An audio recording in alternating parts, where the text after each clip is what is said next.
Welcome to The Lisa Show. Hey, we should be having this conversation over lunch.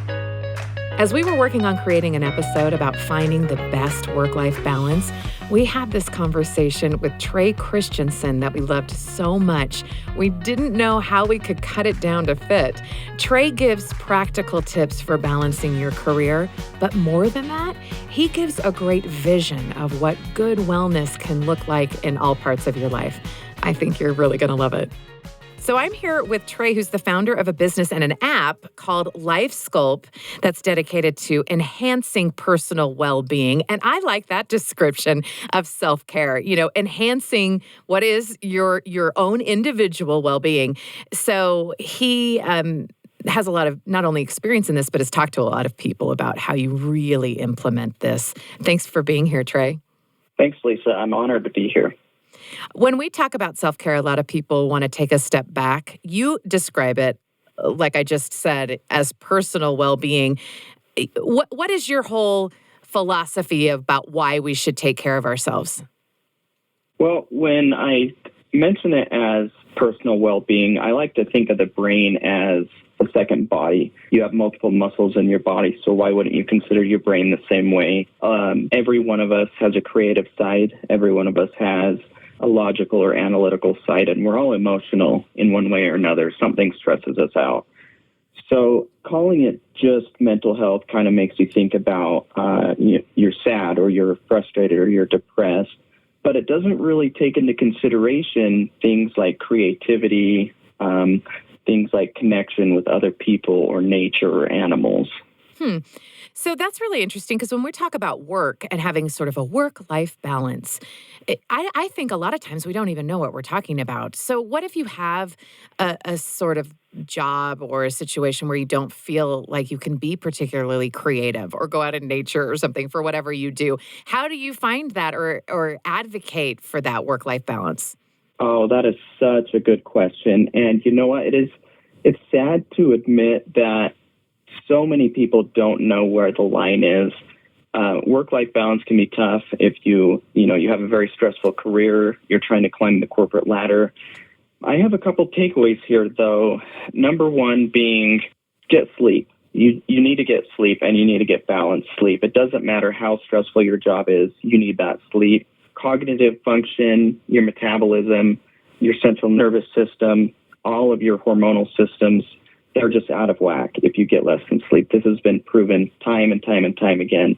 And that ties into when you leave work, you're still stressed, you're still thinking about something you may not have done well enough, as well as when you maybe went into work, you already had this cloud above your head thinking, man, I just have crazy amount of work to get done today and my boss is going to be down my neck. So sleep is number one. Number two is build a new habit, and that habit is stop taking work home with you. But I don't just mean that, and you're not allowed to talk about what happened in your day with your spouse or your roommate or whoever it may be. I mean, give yourself a brief window when you get home. If you need a vent, give yourself 30 minutes to talk it out and let that be the end of it. That's one door closed for the rest of the day. But intentionality is a huge, huge thing with work-life balance because we work so hard at work. We want to support our family, but at the same time, we want to do good in the eyes of our peers and the eyes of our boss. Yeah, and we want to get ahead too. We're ambitious and we want to do that. So we feel like, if I just work hard enough, I can get to where I am, and then I'll worry about balance. And sometimes I feel like that's sort of a tricky slope. That is where a next point comes in of compartmentalizing. We want to balance things in our mind for work or for the activities done at work. So when we want to categorize things there, we think of tasks. At work, we got to get the most important thing done first because this is how we do better. Maybe our numbers reflect on this. Same with outside of work. We compartmentalize those things there. Family, hobbies, chores, errands, all of those things. So if you can compartmentalize, even if you need to create brief lists, the key word is brief. We don't want mile-long lists of things to do in order of priorities as far as when I get off work, I need to go drop the kids off at soccer practice. Mm-hmm. We know that's important because we're focusing on family. Does the laundry need to get done on time every week? Nope, it does not. Things like that. Do the kids need to brush their teeth before school? Yes, because you're helping them build the habit. But if they skip a day, it's not the end of the world. So we're placing the importance on each aspect of whether it's work or whether it is home. Within that, though, something to help change the pattern of your brain is changing the dominance of your choices. By that, I mean when you drive to and from work, you get in this pattern where your mind already knows where you're going, so you're taking the shortest route. So you drive to work the same exact route every day, regardless of traffic, usually. Take a different route. If it takes 5 minutes longer, that's okay. Take a different route. Look at a different neighborhood. The stimulation you get from seeing new cars, new people walking their dogs as you drive, new neighborhoods, it builds new connections in your brain over time. Not only that, you are learning. So Salt Lake City, let's just use that as an example. You're driving from one end of the valley to the other to get to work. You go the same way because you know where everything is. You don't need to use a GPS. You can get there just fine. If you can take a roundabout way, take a couple side roads, you might need GPS or something in the beginning, but you're building new connections in your mind, neural pathways, because you're eventually learning that you don't need a GPS to take that route. And in doing so, if you miss a block or a couple blocks, you now know how to connect to that new route without a GPS. I know that sounds a little convoluted, but no, you're just trying new experiences. I appreciate you saying that, exactly. This is the way that it sort of builds in your brain. I think my problem and a lot of people's is there's just so many things coming at them at the same time. There's almost too much novelty. And as you were talking a little bit about compartmentalizing different parts of your life, I thought, I like the idea of that, but especially parenting. It's just it's just everything, and and it's the most important thing, and it doesn't stay in a neat little box, at when the workday is done. So when you think about, really enhancing your personal well-being while doing it under extreme circumstances of, parenting and doing this job, whether you love it or not, it doesn't matter. They're both demanding, right? They both demand different things of you. When they don't stay in their little boxes, what do you do? I think you take things as they come and just be okay with that. Life is not meant to be, a straight line. That's just not what life is meant to be. Us as humans, we adapt to things as they come at us. Let's say one thing that a lot of people don't think about, a lot of parents, just for a moment with the example of if you are a married couple and you have kids, how frequently do you set a specific day where you have a date night, where it's just you and your partner? The kids are taken care of for 2 hours. How often does that actually happen? Because we think about the craziness. Kids have homework. They need to be to and from school, appointments, sports. Like you said, it's crazy. It's never in a nice wrapped box. The way that you help your mind confront all of that, what seems like craziness, but it's life, is being able to control what you can control. So that's why I brought up a date night. It's something you can control because you can say every Friday or Saturday night, let's say from 7:30 p.m. to 10 p.m. is just me and your mom or me and your dad. Because then your children will learn to know this is their time, they're in charge of this, and will be taken care of by the babysitter or by grandma.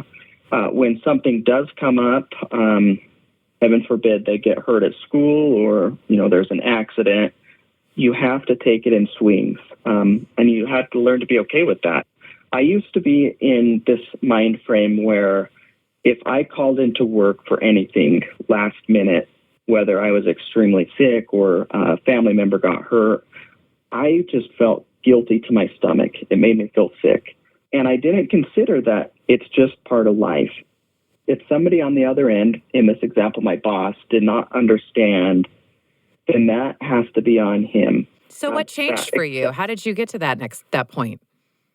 To be honest, I learned a lot of things the hard way. I lost family members, and I finally said I love my job and being able to support my family, and afford things I want to do, but is it worth missing out on things like this? I went to my sister's graduation a couple years ago, and it would have broken my heart to miss it, and I almost did because I didn't want to call into work. So my mentality, it wasn't just a flip of a switch. Yeah. It was just over time understanding that if I am not willing to accept the things outside of work and always put work before everything, I'm just less happy.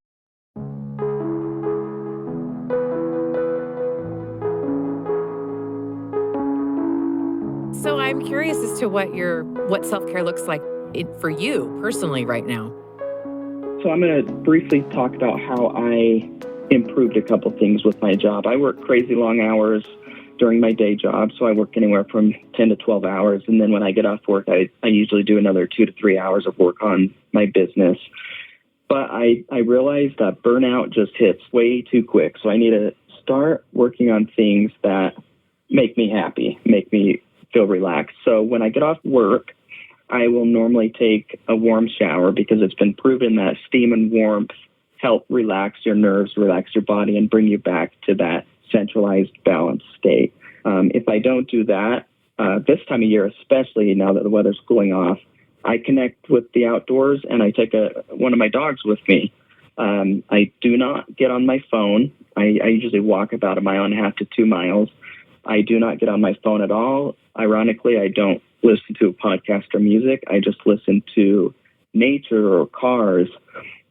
But I started practicing something, and it helps your memory and it helps cognitive connection, so short-term spatial memory, being able to recall things. And when I go on a walk in the evening, probably around 7:30 right now before it gets dark, I walk through various neighborhoods and I smell people's dinners or I smell people's laundry. People are still mowing their lawn, things like that have a lot of scents that are in the air. And what I do is I try to guess what they're cooking or guess the scent of the laundry. And this helps me connect the thinking aspect while I'm still moving, while I'm also physically conscious of my dog walking beside me. And this is an easy practice for anyone to do. Another great example, if you are a gardening person, go for a walk and try to name a plant that you see or a flower.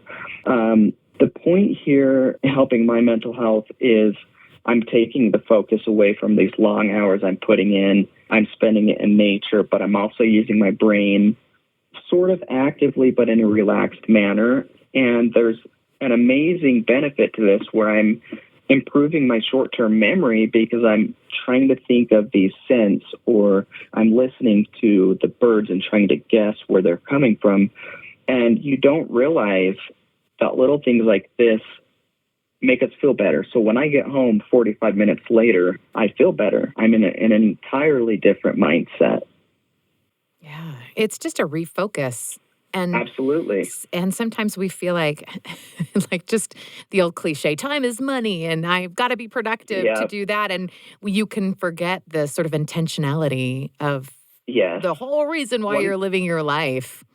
Yeah. One more thing I want to mention, Lisa, and this is something I kind of started doing in the last year, is I call it boosting your environment for a better mind. And this is something you can do at home, in your entire house, in your bedroom, your study, even just at a desk, and maybe you can do it at your desk at work.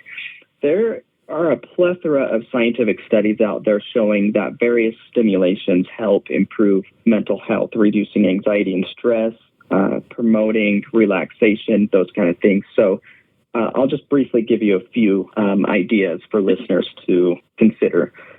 So plants, scents, sounds, lighting, colors, organization, decor, those type of things in your environment. So an example is rosemary. The scent of rosemary actually boosts short-term memory over time. And you would think, wow, a plant can do that. It could be an essential oil in a diffuser.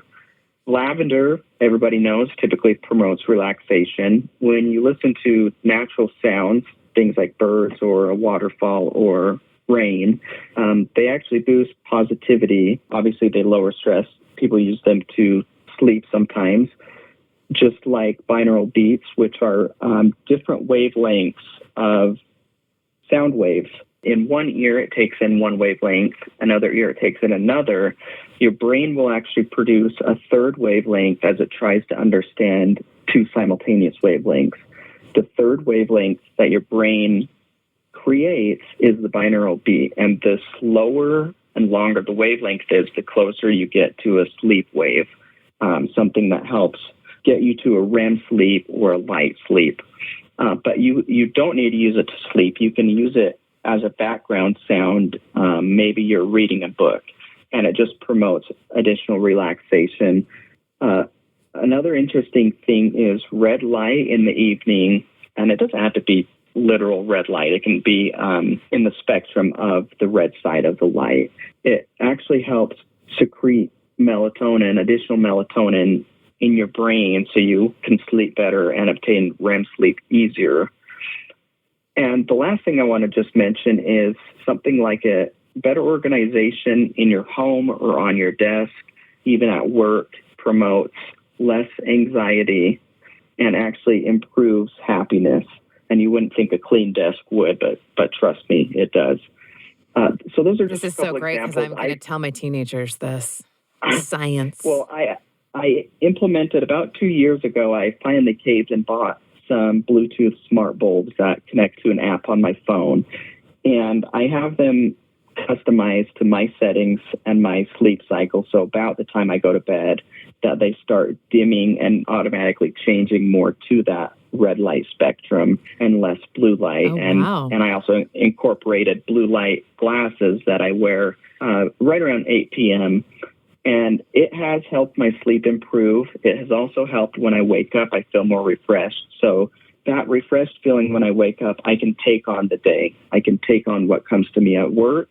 I can take on what happens after work. If you have kids and things are crazy, you then have the energy. So you can take this clear back to when I mentioned compartmentalizing, is if you can put an intentional focus on creating energy. Energy is created with these elements I mentioned, but it all goes back to the habit of your day. So if you form solid habits of sleep, waking up, you feel energized. We know anybody with children or maybe they're caring for somebody else in their family that sleep can often be interrupted. It's basically a given. And that's okay as long as we get balanced and adjust around that. That is okay.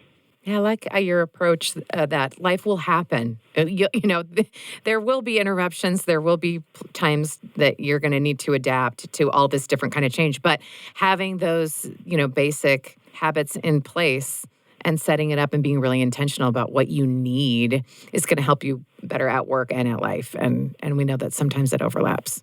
Yep. Evaluate everything. Evaluate your needs. That's kind of what I want to end on is, if you aren't happy with something now, will you be happy with it in the future? If it's something short term that's bothering you, will it continue bothering you long term? And if so, begin addressing it now. Oh yeah, that's a great place to start. The Lisa Show is a production of BYU Radio. It's hosted by Lisa Valentine Clark and produced by McKay Menden and Becca Hurley, with music and post-production by Sam Clausen. If you like the show, make sure to leave us a rating on Apple Podcasts and Spotify. If you have questions for the Council of Moms or just want to tell us about an experience you've had with the show, you can connect with us on Instagram and Facebook. Next week on The Lisa Show.